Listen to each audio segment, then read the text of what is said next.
Correcteur News TV. Correcteur News TV. Awande correction, il y a ba news tout.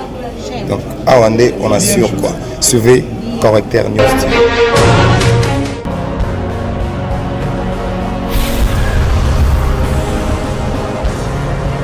S'abonner massivement sur la Correcteur News avec Yemoko Rachou. Mbote balandinyo soto ya Correcteur News TV bozuli baku ya kolanda chaîne na bino tozali bongo awa na commune ya Kinshasa bisika wapi toyambi Saleki Mwanga o azali bongo secrétaire fédéral ya commune à Kinshasa tokobeta na actualité o uti ko dominer tout au long ya semaine notamment marche ya INC pour na soutien à Mwanda Moka Vital Kamerhe mais aussi marche du FCC et en fait le belaba ordonnance présidentielle o suscitaki débat au sein ya coalition ya FCC cash ndenge na uti ko yebisa bino nazana ye pembeni awa mbote na yo ndeko bisale Mbote mingi mwana mboka. Qui se présenter par les téléspectateurs Bazolanda. Merci beaucoup mon amboka na bengami na kombo ya Saleki Mwanga fonction ngai nazali ko jouer na kati ya UNC ezali secrétaire fédéral et na bongo nde na pesio susu mbote et mbote lisusu mon amboka. Merci beaucoup. D'entrée déjà Torobé Tanayo, Tokoti déjà, tout le monde a bino vendredi, Bossali marche pour nous soutenir moi Namboka Vital Kamerhe. Bossali en à l'occasion, Nipo déjà ici déjà condamné, monte que Barwa quitter le Sundengeni.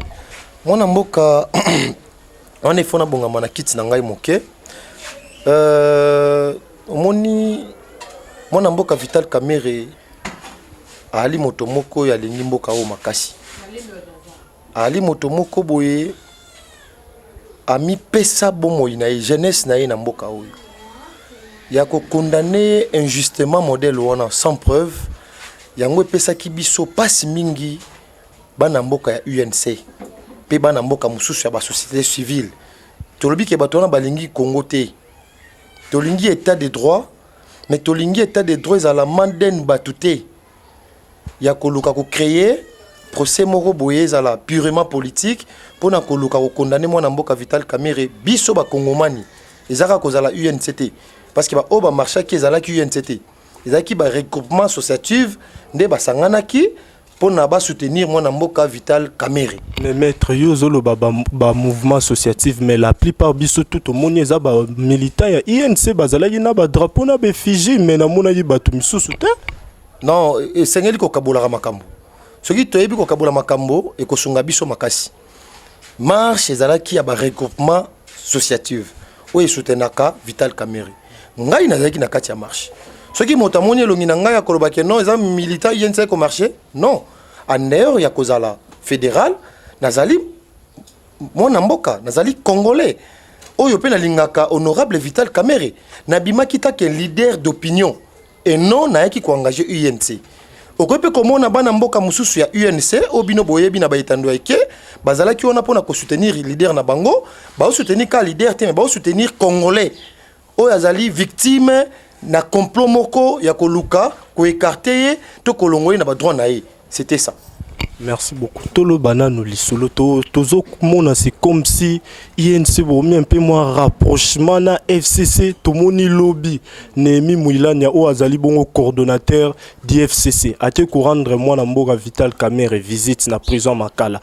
Puis tomona ki yetsla une semaine maman Olive atendai kotala atende otala maman Amida o azali bongo épouse ya mwana boka Vital Kamerhe. Toujours mona c'est comme s'il y a un rapprochement entre FCC na INC yo lobanini par rapport à c'est qui wana sengena c'est kamakasi soki mboka na biso tozali ko sala ka ba procès de détention tozali ko mboka parce que lelo mwana mboka Vital Kamerhe azali victime na procès de détention ozo kamalamu. Donc pourquoi bozo benga on procès politique pour la ligne procès politique parce que ça comme on a tikana yo nolona no na motuna otuni ngai olie kozongisa ngai peut-être na sima na oiza na makanisi ngai na nte Maman Olive Lembe ba congolais nyonso ba yebi motema boboto na ye o azalaka na yango au moment oyo bato bakutanaka na mwa pasi to monaki akende kotala libota ya papa na biso Lutumba tout le monde a différents artistes, comédiens ou bien musiciens, tout le monde a soutenir bango. Obongo bongo boni. Oyo Vital Kamerhe azalaka secrétaire général ya PPRD. Azalaka président national président de l'Assemblée nationale na niveau République démocratique du Congo. Azalaki ancien ministre ya média. Moto asali misala ebele na kati ya mboka na biso République démocratique du Congo. Bon, ce qui oye comme na maman Olive aye ko rendre visite tant que congolais. Moko azana pasi azana boloko obakangi injustement ake kotala bandeko wana mama Amida na ndako pe na bana mususu oyo ya papa Vital Kamerhe bazaki na ndako bokomona yango problème pona nini kutu ngai na koloba keno mama Olive makambo asali ezali makambo nde ya malamu ya biso babantu moto akako kosala yango koleka ezali bandeko to sangani na bango na kati ya coalition cash tolo mingi bandeko na biso ya UDPS oyo tisiko to mona bango te ni sectionnaire ya IDPS aki kotala mwana mboka Vital Kamerhe na makala. C'est-à-dire olingi oloba depuis VK koti makala mutu moko te ya IDPS aki kotala ye. Na lingi koloba te yango nde ezali. Ezali te na lingi koloba. Vital Kamerhe azali leader. Vital Kamerhe azali homme politique moko munene ya mboka na biso. Soki délégation moko ya parti politique moko kotala ye to ya regroupement associatif moko kotala ye et kolobama. Tant que notre moni yangote bino ba journaliste bolobé biso yangote c'est que ba ki kota la été. Alors pourquoi tous un problème ceux qui te moni bande ko FCC tout ça ba inimité quand même ceux qui te moni ndeko nanyo coordonnateur ya Nemi Mouliana aki kota ya FCC plutôt aki kota la mwana mboka Vital Kamerhe quand même tous à la batu bazali même province anero za la même province bazali ba congolais tous ali ba diversaire na politique mais tous ba binemité politique wana ya koina bato to te yango te yango pe vision mwana mboka Vital Kamerhe biso la kisi biso ba valeur atali si biso tozali ba adversaire mais tozali ba binemité ce qui le longa ina telemi awa na ko pe ko kende kotala mwana mboka Joseph Kabila na kingakati bo trouver yango problème te na ko kolongwa awa na kotala mwana mboka Martin Fayulu bo trouver yango problème te tozali na ba couleur politique différente mais tozali biso nyonso ba congolais donc eloko wana il faut vraiment tote yango biso ba oyo tozali ko kamba bato to lakisa bato bolingo ya mboka pe bolingo ya bondeko ko ya kotala mwana mboka Vital Kamerhe na projet makala ezali problème te to mona ki awa bandeko ya Senko bakende kotala mwana mboka Vital Kamerhe beshole akende kotala pona eza problème te donc soki pona ngai na kolinga makasi komona bandeko oyo ya biso ya ngambo mosusu pe otozo benga bandeko ya IDPS bazwa courage wana ya kokende kotala allié principal na bango c'est comme si to komi komona on dirait bokangana Vital Kamerhe on dirait zo sala bango esengo on dirait zo sala bango soki eloko moko boye mais alors que biso toza kokamwa maître c'est ngana ngina loba boy to monaka tango po mikolo to momona moi FCC nde bato bazolo ba romi moi rapprochement na INC to monaka tango ba interpellaka VPM ya justice tunda ya Kasende mais to monaka Shadar ya lobi ke soki lelo procès à 100 jours aboutissement nango c'est grâce ya ministre justice nda sala ki banquette bakanga batuto ba détournera mbongo y compris nde baloba ke Vital Kamerhe nde ba condamné na wana yoro lobanine bon mwana mboka pona zala na bosolo na yo na yebisa o bosolo ezala ka bosolo makamba Vital Kamerhe ezali complot politique ezali batu ya ngambo yo ya gauche ezali pena batu ya droite bayokana ki basalaki makitana bango na butu pona baluka ndenge nini bakoki kolia mwana mboka Vital Kamerhe alors kolia mwana mboka Vital Kamerhe ezali pe PTT yango ezali komona bayimboka bazali ko réclamer liberté ya mwana mboka Vital Kamerhe ba congolais baza na eposa pona totombola Congo na biso to kende de l'avant pona ko répondre na question na yo ezali boyi papa na ngai biso to sali coalition nde na UDPS o ezali to bengi yango accord ya Nairobi lelo tozali kotambola na kati ya coalition na biso malgré papa na biso zali na boloko ayebisi biso ke to continuer ko soutenir coalition cash et coalition FCC yango na mona qui peut semaine il y a cela une semaine Bertin Moubanzi si c'est les yemba bakenda qui pas coordonnateur ya cash ni Moulania bon avant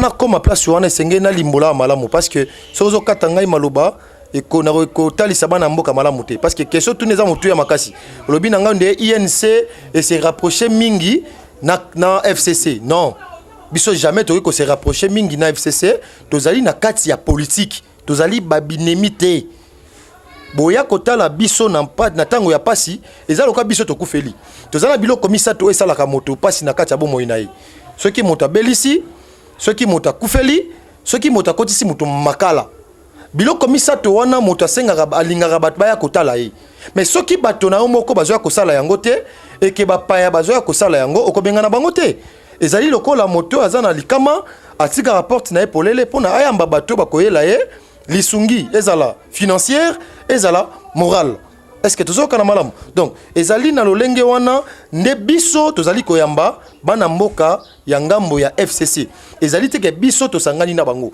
bosangani na biso oyo na biso na bana mboka FCC mokili mobimbe yebi yango tozali na coalition cash FCC o tokoki kobomba yango na se ya mesate eyebani donc ceux qui UDPS azali na coalition na FCC biso pe INC tozali na coalition na FCC na nzela ya cash est-ce que tozoka na malamu les alliés loko moko te kobenga yango lokwa bondoki lokwa bosoloka te place wana photo expliquer bana mboka tondimaki yango totambola elongo na bana mboka FCC o pe ezali likama te donc il faut de to sala mosala pona kotombola mboka na biso yango pe na senga boye na ba congolais nyonso totika message à haine message à haine eza komema biso musika te moto moko te azali na monopole ya koloba na kanda na itando ya ike moto moko te azali na monopole ya mobilisation to bato bakita na terrain te na Congo biso nyonso ba mobilisateur biso nyonso ko koloba pe na kanda mais tolingi biloko wana te tolingi tolinga Congo liboso ke ba intérêt personnel parce que bana na biso oyo senge to tikela bango mboka oyo Congo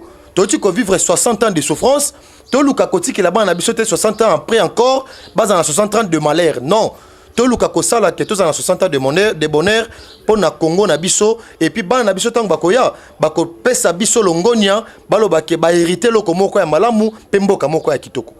Merci beaucoup. Nangi Tokota, deuxième point. Tomoni, l'ordonnance au chef de l'État a signé qui a nommé ba magistrat au sein de ba magistrat ainsi que na armée. Tomoni suscité débat surtout mingi zalaki na mupandi ya FCC bango ba fistiger ango. Tomoni même premier ministre a sali communiqué au hasard contre l'ordonnance wana sengi que a rencontré chef de l'État. Ibino ko yoko lobani en tant que membre ya Kashoko lobani. Non, nazolo ba attaque membre à cacheté parce que nazui mandat kolobe la cacheté. Bon membre INC. Non, na ningi koloba pe lokola porte-parole à UNCT parce que nazui mandat wanati. Tozo kana malamu.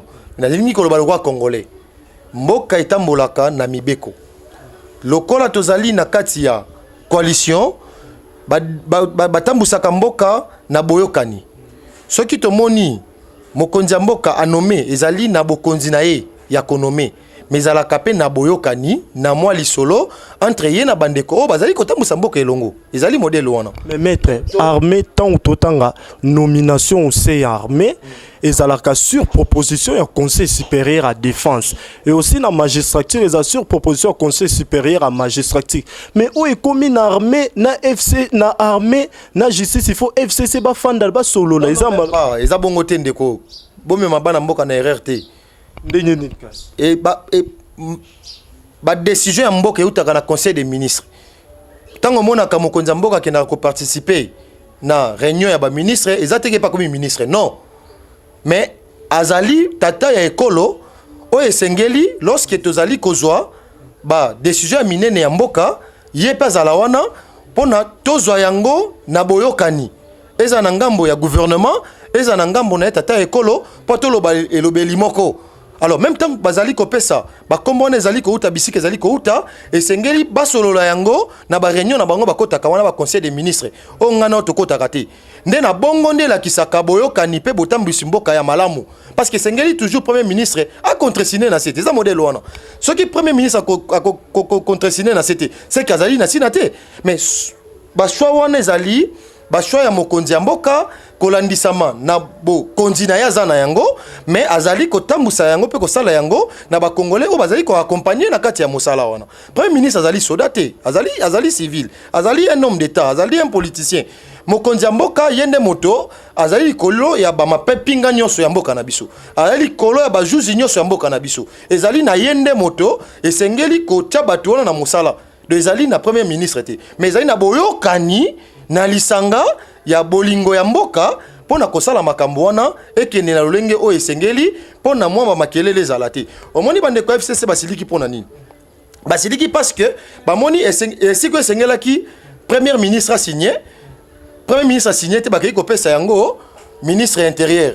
Est-ce que tozo kana malamu? Mais premier ministre a ki libanda ya mboka te. Il faut te ba rappeler biloko to expliquer bato malamu. République démocratique du Congo et bandi ko banda kuna na Katanga et que kosuye lati na ba Congo.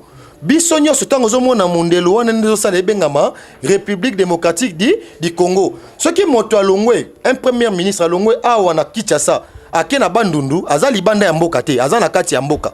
C'est que makambo ko sala manakati ya mboka esengeli koebisa ye toujours. Ce kazala ki libanda ya mboka ne peut-être wana toki koloba non intérim na ye akoki kosala mosala wana. Mais lokola azali na kati ya mboka mais pourquoi ko écarter? Ozomona donc esengeli ko benga kaka ye kosala mosala pour l'intérêt ya ba congolais. Soki ba généraux wana ba juzi wana bazali pour l'intérêt ya ba congolais pourquoi ko écarter? Mais donc c'est nanyina lobaboy. Premier ministre a des déplacements na intérieur. Est-ce que l'État est-ce que l'institution que vous allez bloquer pour un seul individu? Non, même constitution lobby l'article 90 en cas d'empêchement son intérim, c'est-à-dire vice-premier ministre préséance à côté qu'on contre-signé. Honorable Franck Diongo Alobaki, à l'époque, l'ancien président Joseph Kabila a signé une ordonnance, a nommé un magistrat, il y a cour de cassation, il y a cour constitutionnelle, conseil d'État. Ces ordonnances-là ont été contresignées par le VPM des affaires étrangères chez Okitundu. Mais pourquoi Kaka Oya Fati et suscité un débat pour nani? Bon, Koko Misanga Moto FCCT, pardon. Kolobisanga Lokwa Bangote, mais dis-moi, on a Babosembo. Ngai nazawa te pona na lobela nazala pour bien nazala contre. C'est vrai que nazala kati ya cash mais souci nangezali to sala makambo na lolengo esengeli patangu biso to koleka bano to kotikela ka bango bakamba mboka oyo batatambusa yango na ba principe. Ozolanda ngai soki premier ministre azali na intérieur ya pays azali libanda ya mboka te azali na kati ya mboka. Donc azali premier ministre ezali ya bato bazana ba Congo azali premier ministre ezala bato azali na Équateur azali premier ministre ezala bato o bazali na Katanga. Est-ce que tozali koyoka na malamu? Donc tango azali na kati ya mboka champ de manœuvre na ye champ de travail na ye ezali République démocratique du Congo. Ce qu'azali libanda ya République démocratique du Congo te moya ko benga ngwa empêchement ezati. Est-ce que tozali koyoka na malamu? Et sengeli na yende aloba ke mokonzi na mosala oyo otoni ko tosala sikoyo na onaza ko sala kotoyo et ko permettre ngai te na sala yango pona ko tiko sala o tinda kingai oyo azali ko kitana na ngai yazwa yango sala yango. Est-ce que zolanda nga malamu? Mais to moni ordonnance yango ba remise et reprise c'est ça la bi. Na telemeli yango te na pe makoki ko telemela yango te mais to lingi mbala ya sima. Soki biloko bongo ko salema ka lisusu esengeli ko associer yango moto esengeli asala mosala wana na place na o esengeli. Soki moto azali libanda ya mboka azali na Congo Brazzaville azali na Angola wana tolobi ki azali empêché. Mais soki moto azali na kati ya mboka kolobati azali empêché. Par exemple ngai nazalelo soki nzamba sungi ngai na komi bourgmestre nazo diriger cette commune et cette quartier na cette quartier wana na keko se retrouver na quartier moko ezali lokola na 6e quartier na ngai. Soki moto eko luka ngai na bureau na ngai na niveau ya maison communale de Kinshasa et le coup nazala qui na déplacement na quartier mosusu automatiquement bourgmestre a dû faire signer mon candidat na ngai. Tous on peut le col là quartier mosusu ils appellent le col la province té ozona na ngai c'est ka rosala yango te akobenga mokonzi to yambi document moko soit na ordre na ngai ndi na pesi a signer. Donc ceux qui tozu to longola kocha des ordres na kati ya biloko ya mboka parce que bana na biso bakoya ko hériter biso tozo sala ceux qui mwana mboka Kabila salaka yango ezalaka mabe biso na kati ya mwana mboka Félix Tshisekedi to ko ndima yango te to bundisa ki ba mabe belé o ya mwana mboka Kabila salaki yango to lingi te zonga na période ya mwana mboka Félix Tshisekedi Tshilombo. Merci beaucoup maître tozo point souka moko ya nsuka à propos ya marche ya FCC pour basoutenir basalaki yango jeudi passé pour na basoutenir ba institution yo koki koloba nini tomonaki pe ba cadre tomoni ba cadre FCC plus particulièrement ya PPRD tomonaki bandeko Nehemi tomoni ba Shadari tomoni ba Kalev ex o azalaka chef ya ANR à l'époque et ancien président yo koloba nini pour na wana.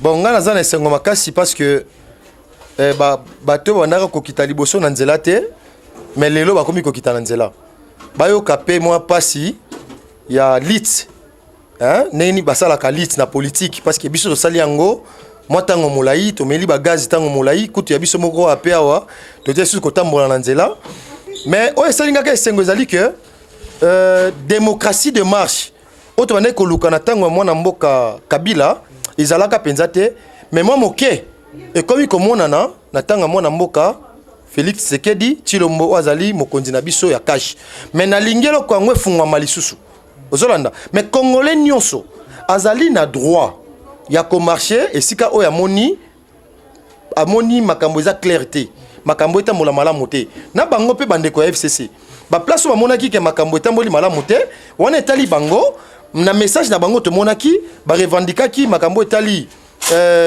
il faut mokonzi mboka respecter premier ministre waza garçon de course na yeti. Non s'il vous plaît respecter notre constitution mboka oyo biso to elaki yango utakala to monaka yango ndeko Kabila ko respecter yango te na lobi peut-être que mokonzi Félix Tshisekedi a respecté constitution tété na linga respecter yango mais koyoka bandeko wana kolela biloko wana c'est comme si bana ko sala makambo moko yanko tang bazara na bokonzi pona ba nuire peuple to lobi boye marche na bango tomoni yango kolela na bango eyokani toyoki toyebi ete ke mwana mboka pe mokonzi ya mboka Félix Tshisekedi Tshilombo akozwa yango en considération akoyeba lolenge nini akoki ko répondre peut-être koloba boete mais akoki ko répondre na ba acte na esale limusala oyo ba congolais nyonso ba ko se retrouver ba mona ke non tozui ya solo sikoyo mokonzi ya mboka ya solo papa pe ya solo.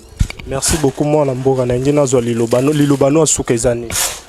Bon lilobana nga ya suka ezali boye mwana mboka Vital Kamerhe azalelo na appel mwana mboka Vital Kamerhe ba condamné injustement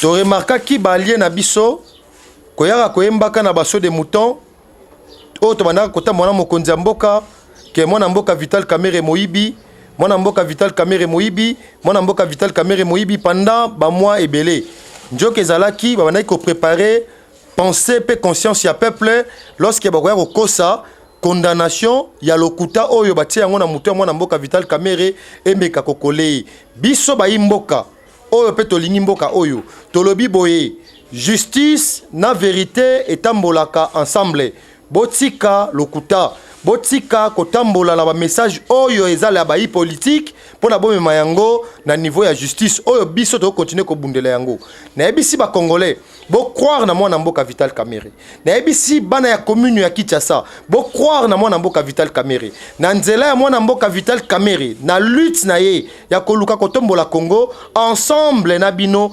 tokoyeba kokende na Congo oyo likolo et puis de l'avant et puis na boepe na kosala appel na bana nyonso UNC ba société civile o soutenaka Vital Kamerhe o balingaka bosolo o balingaka état de droit dans le bon sens soki tomoni ete que ba condamné sous mwana mboka injustement mwana mboka Vital Kamerhe injustement biso nyonso tokokita la balabala pona kokende koloba non na politisation ya justice ne ya bongo o ngai na koki kosukisa mwa moke pe ya kobenga bandeko nyonso ya UNC mokonzi mboka oti kolongola état d'urgence ba réunion ezongi na siège na biso tozongela susu koya ebele ba o balembaki ba oyo bazalaki un peu touché na ba message ya lokuta ya bayini ya mboka ya ba diviseur bayeba kozongela musala na bango pembe na Vital Kamerhe oyo alingi Congo makasi parce que alobaka j'aime le Congo nous aimons le Congo. Merci beaucoup ezalaki oyo ya bino wana Kevin Mbuyi toyaki awa na siège fédéral ya INC bisika pito yambaki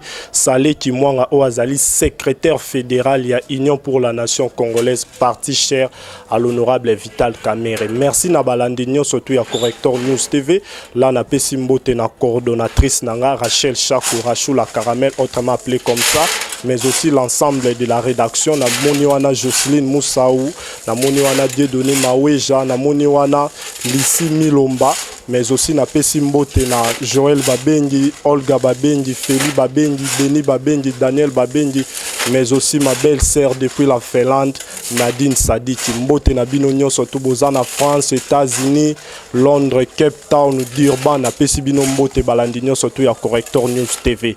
Tokutani mikolo ezali koya. Merci beaucoup. Corrector News TV, awande correction ya ba news tout. Donc awande on assure quoi. Suivez Corrector News TV.